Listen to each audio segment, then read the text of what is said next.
Hi friends, welcome back to my channel. ಹೇಗಿದ್ದೀರಾ? ಎಲ್ರಿಗೂ happy Sunday.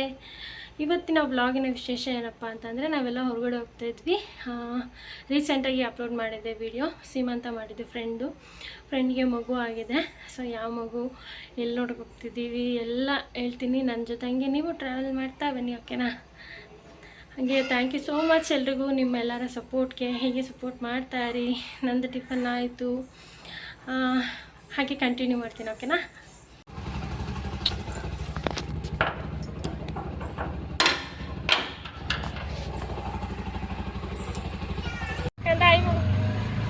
ಗಮ್ಮ ಇಲ್ಲಿ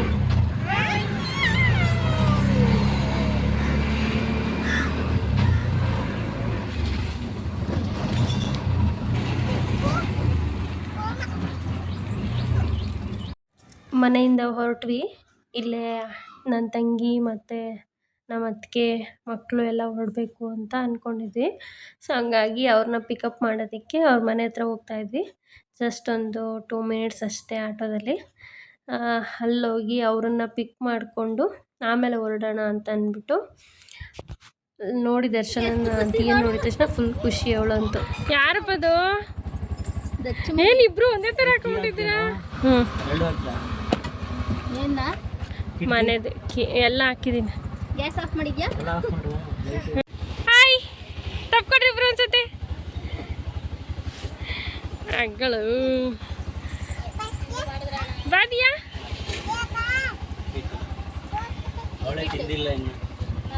ಅವಳಿಂದನೇ ಲೇಟ್ ಆಗಿದ್ದು. ಕೂತಕೊಡಿದ ಎದಚ್ಚ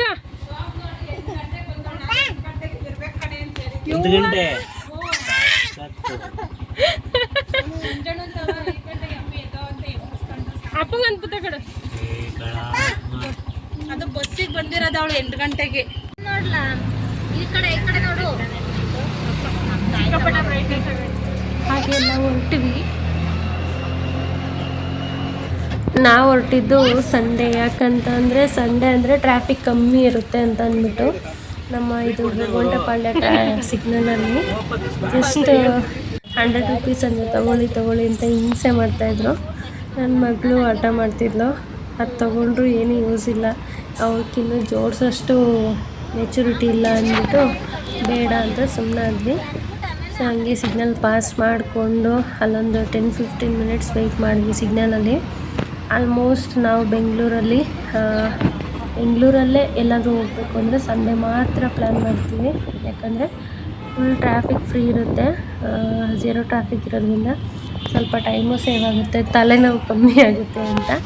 ಪಾಪ ಆದರೂ ಡ್ರೈವಿಂಗ್ ಎಲ್ಲ ಮಾಡೋ ಅಂಥವ್ರು ನಮ್ಮ ಬ್ರದರ್ಸ್, ಅಣ್ಣ ತಮ್ಮಂದಿರೆಲ್ಲ ಯಾವ ಥರ ಮಾಡ್ತಾರೆ ಅಂತ ಗೊತ್ತಿಲ್ಲ. ನಮ್ಮ ಮನೆಯವರು ಅಷ್ಟೇ ಪಾಪ. ಸೊ ಇದು ಅಲ್ಲೇ ಕೆ ಆರ್ ಪುರಂ ಹತ್ರ ಬಂದ್ವಿ. ಈಗ ಕೆ ಆರ್ ಪುರಂ ಬ್ರಿಡ್ಜ್ ಇದು. ಇದನ್ನು ಹೇಳ್ತಾ ಇರ್ತಿದ್ರು ಯಾವಾಗಲೂ. ಅವಾಗೆಲ್ಲ ಕೆ ಆರ್ ಪುರಂದು ದೊಡ್ಡ ಬ್ರಿಡ್ಜ್ ಹೆಚ್ಚಂತ ಕಾಣಿಸುತ್ತೆ ಅಂತ ಅಂದ್ಬಿಟ್ಟು ಸ್ವಲ್ಪ ಅದ್ರ ಬಗ್ಗೆ ನಾವು ಮಾತಾಡಿಕೊಂಡು ಡಿಸ್ಕಷನ್ ಮಾಡಿಕೊಂಡು ಹೋಗ್ತಾಯಿದ್ವಿ. ಮಕ್ಕಳೆಲ್ಲ ಸ್ವಲ್ಪ ಲೈಟಾಗಿ ನಿದ್ದೆ ಮಾಡಿದರು. ಹಾಗಾಗಿ ಟ್ರಾಫಿಕ್ ಇಲ್ದೆಲ್ಲ ಇರೋದ್ರಿಂದ 1 ಅವರಲ್ಲೆಲ್ಲ ರೀಚ್ ಆದ್ವಿ ನಾವಿರೋ ಜಾಗದಿಂದ. ನಾರ್ಮಲ್ ಟೈಮಲ್ಲಾದರೆ ಟ್ರಾಫಿಕ್ ಎಲ್ಲ ಇದ್ದರೆ 2 ಅವರ್ಸ್ ಬೇಕು ಅಲ್ಲಿ ಹೋಗೋದಕ್ಕೆ. ಇದು K R Puram market entry ಆಗ್ತಿದ್ದಂಗೆ. ಅದಕ್ಕೆ ನಮ್ಮ ಮನೆಯವರು ಹೆಣ್ಮಕ್ಳೆಲ್ಲ ಇದ್ದೀವಿ, ಹೂವು ಮುಡ್ಕೊಂಡಿಲ್ಲ ತಡಿ ಅಂತ ಅಂದ್ಬಿಟ್ಟು ಹೂವು ಕೊಡ್ಸೋಣ ಅಂತ ನಿಲ್ಲಿಸಿದ್ರು. ನಾವೇನು ಫಂಕ್ಷನ್ ಅಲ್ವಲ್ಲ, ಪರವಾಗಿಲ್ಲ ಬೇಡ ಅಂದರು, ಕೇಳ್ತಿಲ್ಲ ಇಲ್ಲ ಅಂತ ಅಂದ್ಬಿಟ್ಟು ಇಲ್ಲಿ ಸ್ವಲ್ಪ ಅರಳ್ಬಿಟ್ಟಿದೆ ಹೂವು ಅಂದ್ಬಿಟ್ಟು ಮುಂದೆ ಹೋಗಿ ನೋಡೋಣ ಅಂತ ಅಂದ್ಕೊಂಡ್ರು. ಹಂಗೂ ಹಿಂಗೂ ಮಾತಾಡಿಕೊಂಡು ಹೋಗಿ ತಗೊಂಬರೋಕ್ಕೆ ಹೋದರು. ನಾನು ವೀಡಿಯೋ ಮಾಡೋಣ ಅಂತ ಅಂದ್ಕೊಂಡೆ. ಅವರು ಇದನ್ನೆಲ್ಲ ವೀಡಿಯೋ ಮಾಡಬೇಡಮ್ಮ ಅಂತ ಅಂದ್ಬಿಟ್ಟು ಅವ್ರಿಗೊಂಥರ ಸ್ವಲ್ಪ ನಾಚಿಕೆ ಸ್ವಭಾವ. ಹಾಗಾಗಿ ವೀಡಿಯೋ ಮಾಡಬೇಡ ಅಂತಿದ್ರು. ನೋಡಿದ್ರೆ ಬೈತಾರೆ ಅಂದ್ಬಿಟ್ಟು ಅವ್ರು ಕಾಣ್ತಿರಂಗೆ ವೀಡಿಯೋ ಮಾಡೋಕ್ಕೆ ಟ್ರೈ ಮಾಡ್ತೈತೆ. ಎಲ್ಲರೂ ಒಂದೇ ಥರ ಇರಲ್ವಲ್ಲ. ಅವ್ರು ಮಾಡೋದನ್ನ ಎಲ್ಲ ವೀಡಿಯೋ ಮಾಡಿ ಹಾಕಲಿ ಅಂತ ಎಕ್ಸ್ಪೆಕ್ಟೇಷನ್ ಇಟ್ಕೊಳ್ಳಲ್ಲ. ಅವ್ರಿಗೆ ಸಮಾಧಾನ ಆಗೋದಕ್ಕಷ್ಟೇ ಅವ್ರು ಮಾಡ್ತಿರ್ತಾರೆ. ಹಾಗೂ ನನ್ನ ಸಮಾಧಾನಕ್ಕಾದರೂ ನಾನು ಮತ್ತೆ ಬೇಜಾರಾದಾಗ ಯಾವಾಗಾದ್ರು ಇದನ್ನೆಲ್ಲ ನೋಡಿದಾಗ ನನಗೆ ಖುಷಿ ಅನಿಸ್ಬೇಕು. ಅದಕ್ಕೋಸ್ಕರ ಅವ್ರಿಗೆ ಗೊತ್ತಿಲ್ದಂಗೆ ವೀಡಿಯೋ ಮಾಡಿಕೊಂಡೆ. ಹೂವು ತಗೊಂಬಂದ್ಮೇಲೂ ಅಷ್ಟೇ ಡೈರೆಕ್ಟಾಗಿ ಫೇಸ್ ತೋರಿಸಿ ಕೊಡಲಿಲ್ಲ. ವೀಡಿಯೋ ಮಾಡ್ತಾಯಿದ್ದೀನಿ ಅಂತ ಅಂದ್ಬಿಟ್ಟು ಎಲ್ಲರಿಗೂ ಹೂವು ತಕ್ಕೊಟ್ರು.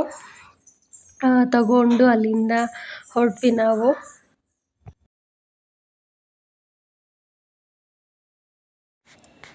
ಅಲ್ಲಿಂದ ಹೊರಟಿದಾದ್ಮೇಲೆ ಪಾಪುಗೆ ಮತ್ತು ಬಾಣಂತಿಗೆ ಏನಾದ್ರು ತೊಗೊಳ್ಳೋಣ ಅಂತ ನೋಡಿದ್ವಿ. ಪಾಪುಗೆ ಏನೂ ಕೊಡೋಂಗಿಲ್ಲ ಅಲ್ವಾ, ಸೊ ಅದಕ್ಕೆ ಅಟ್ಲೀಸ್ಟು ಬನ್ನು, ಬ್ರೆಡ್ಡು ಈ ಥರ ಏನು ತಿನ್ಬೋದೋ ಅದನ್ನು ತಗೊಳ್ಳೋಣ ಅಂತ ಹೋದ್ರು ನಮ್ಮ ಅತ್ತಿಗೆ ಮತ್ತು ನಮ್ಮ ಮನೆಯವರು.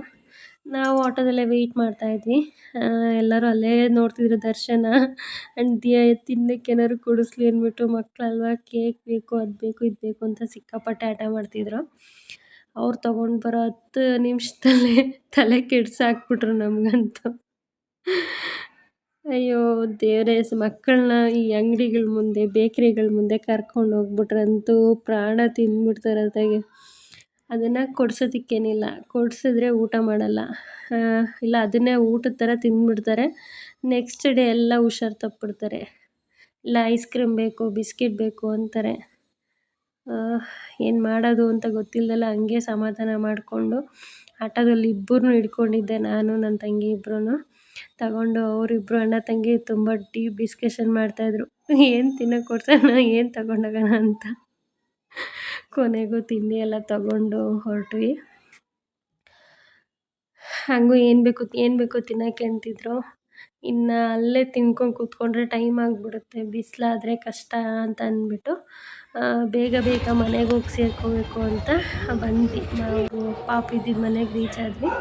ಹಂಗೂ ಹಿಂಗೂ ನಮ್ಮ ಮನೆಯವ್ರ ಕೈಯಲ್ಲಿ ಹೂವು ಮುಡಿಸ್ರಿ ಅಂತ ಹೇಳಿದೆ. ಅವರು ವೀಡಿಯೋ ಮಾಡೋದಾದರೆ ನಾನು ಮುಡ್ಸೋದಿಲ್ಲ ಅಂದರು.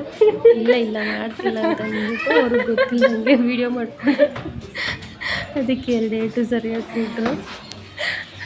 ನೋಡಿ ಗೈಸ್, ಹೊಡಿತಾರೆ ನಂಗೆ ಗಂಡ ಕೇಸ್ ಆಗ್ತದೆ ನಮ್ಮ ಮೇಲೆ.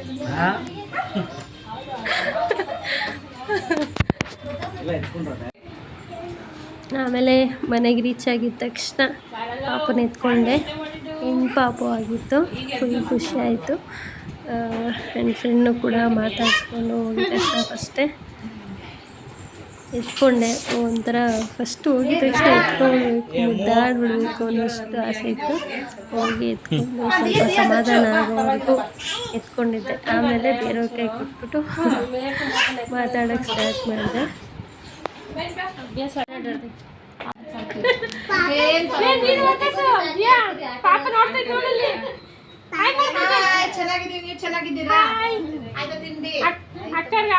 ನೋಡು ಪಾಪ, ಅಕ್ಕಳು ತಂಗಿ ನೋಡೋ ಕೈ ಕೊಡ್ತಾಳೆ.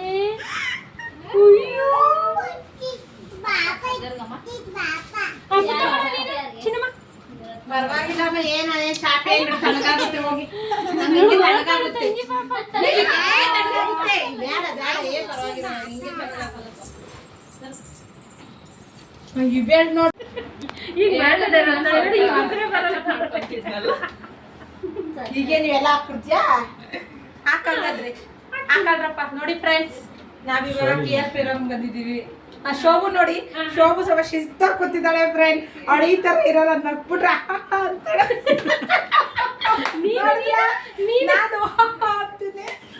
ಖಂಡಿತ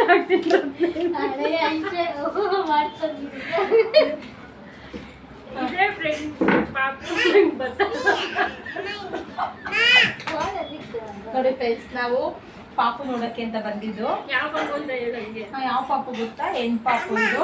ಇದು ನೋಡಿ ಮುಖ ತೋರಿಸ್ತಾ ಇದ್ದೀವಿ.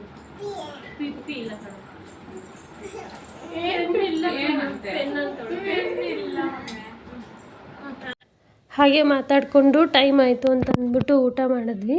ಬೇಗ ಊಟ ಮುಗಿಸಿ ಸಂಜೆ ಆಗಿಬಿಡುತ್ತೆ, ಇನ್ನೂ ಒಂದು ಕಡೆ ಹೋಗಬೇಕಿತ್ತು ಅಂತ ಅಂದ್ಬಿಟ್ಟು ದರ್ಶನಂಗೆ ಊಟ ಮಾಡ್ಸೋಕ್ಕೆ ಹೋದೆ. ಅವಳು ಊಟ ಮಾಡಿಲ್ಲ.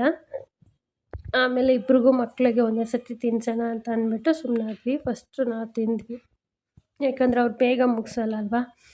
ಅದರಿಂದ ನಮ್ಮದೆಲ್ಲ ಊಟ ಆದಮೇಲೆ ಮಕ್ಳಿಗೆ ತಿನ್ನಿಸ್ದೆ ನಾನು. ಆಮೇಲೆ ನಮ್ಮ ಅತ್ತಿಗೆ ಹಂಗೆ ಪಾಪನ ಎತ್ಕೊಂಡು ಸ್ವಲ್ಪ ಸಜೆಷನ್ಸ್ ಕೊಡ್ತಾಯಿದ್ರು. ಸ್ನಾನ ಆ ಥರ ಮಾಡಿಸ್ಬೇಕು, ಈ ಥರ ಹಂಗೆ ಹಿಂಗೆ ಅಂತ. ಸ್ವಲ್ಪ ಅವರು ಸೀನಿಯರ್ ಆಗಿದ್ದಾರೆ, ಸ್ವಲ್ಪ ಎಲ್ಲ ಕ್ಲಾಸ್ ತಗೊತಾಯಿದ್ರು. ಈ ಥರ ಅಲ್ಲ, ಆ ಥರ ಸ್ನಾನ ಮಾಡಿಸ್ಬೇಕು, ಈ ಥರ ಮೂಗೊತ್ತಬೇಕು ಅಂತ ಎಲ್ಲ ಹೇಳ್ತಾಯಿದ್ರು. ಮಕ್ಕಳು ಗ್ಯಾಪಲ್ಲಿ ಆ ಕಡೆ ಈ ಕಡೆ ಓಡಾಡಿಕೊಂಡು ಪಕ್ಕದ ಮನೆಗೆ ಅಲ್ಲಿ ಎಲ್ಲ ಹೋಗ್ತಾನೇ ಇದ್ರು. ಹಂಗಾಗಿ ಅವ್ರನ್ನ ಬೈದಿದ್ದಕ್ಕೆ ದರ್ಶನ ಮುಗಿಸ್ಕೊಂಡು ಹೋಗಿ ಒಂದು ಕಡೆ ನಿಂತ್ಕೊಂಡಿದ್ದ, ದಿಯಾ ಒಂದು ಕಡೆ. ಅವ್ರ ಮನೆ ತನ್ನದ ಹೆಸರೇನು? ಜಡ. ಅಕ್ಕೆ ನಿನ್ ಜಡ ತೋಗಿರೋದು. ಇಲ್ಲ, ನಮ್ಮಪ್ಪ ಕತ್ತಿ ಅತ್ತೆ ಕತ್ತಿ ಬಂದು ಬತ್ತಿ ಅಂತ ಹೇಳ್ತಿದ್ದೀನಿ. ಇದು ಮಾಷಾ ಸ್ಟೈಲ್, ಮೂಲೆ ತಿರ್ಕೊಂಡು ನಿಂತ್ಕೊಳ್ಳೋದು. ಇದೊಂದು ಮುನ್ಸ್ಕೊಂಡು ಹೋಗಿ ಕೂತ್ಕೊಂತು ಬೈಸ್ಕೊಂಡು. ಹಾಗೆ ತಮಾಷೆಗೆ ಮಾತಾಡ್ಕೊಂಡಿದ್ವಿ. ಮಕ್ಕಳು ಎಲ್ಲ ಸ್ವಲ್ಪ ಕೋಪ ಮಾಡಿಕೊಂಡ್ರು, ಪಕ್ಕದ ಮನೆಗೆ ಹೋಗ್ತೀರಾ ಅಂತೆಲ್ಲ ಬೈದಿದ್ದಕ್ಕೆ. ಎಲ್ಲ ಮುಗಿಸ್ಕೊಂಡು ಇನ್ನೂ ಒಂದು ಕಡೆ ಹೋಗ್ಬೇಕಾಗಿದ್ರಿಂದ ಟೈಮ್ ಆಗುತ್ತೆ ಅಂತ ಹೊರಟ್ವಿ ಅಲ್ಲಿಂದ. ಆಮೇಲೆ ಗ್ಯಾಸ್ ಖಾಲಿಯಾಗಿದೆ ಅಂತ ಸ್ವಲ್ಪ ಗ್ಯಾಸ್ ಹಾಕ್ಸ್ಕೊಳ್ಳೋಕ್ಕೆ ಹೇಳಿದ್ವಿ. ಆಲ್ಮೋಸ್ಟ್ ಬಿಸಿಲು ಟೈಮ್ ಅಲ್ವಾ, ಎಲ್ಲ ಟಯರ್ಡ್ ಥರ ಫೀಲ್ ಆಗ್ತಾಯಿತ್ತು. ಮಕ್ಕಳಿಗೆಲ್ಲ ನಿದ್ದೆ ಬರುತ್ತೇನೋ ಅಂತ ದರ್ಶನ ಮಲ್ಕೋತಾಳೆ ಅಂತ ನೋಡಿದ್ರೆ ಮಲ್ಕೊಂಡ್ಲೇ ಇಲ್ಲ. ಇನ್ನೂ ಒಂದು ಕಡೆ ಹೋಗೋದಿತ್ತು. ಸೊ ಆ ವಿಡಿಯೋನು ಕೂಡ ನೆಕ್ಸ್ಟ್ ಪಾರ್ಟಲ್ಲಿ ಅಪ್ಲೋಡ್ ಮಾಡ್ತೀನಿ. ಆಮೇಲೆ ಇಲ್ಲಿಂದ ನಾವೇ ಕಂಟಿನ್ಯೂಗಿ ಹೋದ್ವಿ. ನಮ್ಮ ಅತ್ತಿಗೆ ಮತ್ತು ನನ್ನ ತಂಗಿ ಪಾಪು ಬಸ್ಸಲ್ಲಿ ಹೋಗಬೇಕು ಅಲ್ಲಿಂದ ಮನೆಗೆ ಅಂತ ಅಂದ್ಬಿಟ್ಟು ಬಸ್ ಸ್ಟಾಪ್ಗೆ ಡ್ರಾಪ್ ಮಾಡಿಸ್ಕೊಂಡ್ರು. ಸೊ ಅವ್ರು ಹಾಗೆ ಮನೆಗೆ ಹೋದರು. ನಾವು ಇನ್ನೂ ಒಂದು ಕಡೆ ಇನ್ನೂ ಒಂದು ಪಾಪುನ ನೋಡಬೇಕಿತ್ತು, ಹಾಗಾಗಿ ಅಲ್ಲಿ ಹೊರಟ್ವಿ. ಎಲ್ಲ ಮುಗಿಸ್ಕೊಂಡು ಒಂದೇ ದಿನ 2 ಪ್ಲ್ಯಾನ್ ಇಟ್ಕೊಂಡಿದ್ವಿ. ಇನ್ನೊಂದೇನೆಂದರೆ, ನಾವು ಹೋಗಿದ್ದ ದಿನಾನೇ RCB ಫೈನಲ್ ಮ್ಯಾಚ್ ಇತ್ತು. ನಮ್ಮ ಪ್ಲ್ಯಾನ್ ಇದ್ದಿದ್ದು ಬೇಗ ಎಲ್ಲ ಕಡೆ ವಿಸಿಟ್ ಮಾಡಿ ಮ್ಯಾಚ್ ಸ್ಟಾರ್ಟ್ ಆಗೋಷ್ಟರಲ್ಲಿ ಮನೇಲಿರಬೇಕು, ಮ್ಯಾಚ್ ಫುಲ್ಲು ಮನೇಲಿ ನೋಡ್ಕೊಂಡು ಎಂಜಾಯ್ ಮಾಡಬೇಕು ಅಂತ. ಬಟ್ ಆಗಲಿಲ್ಲ. ನೋಡೋಣ ನೆಕ್ಸ್ಟ್ ಪಾರ್ಟಲ್ಲಿ.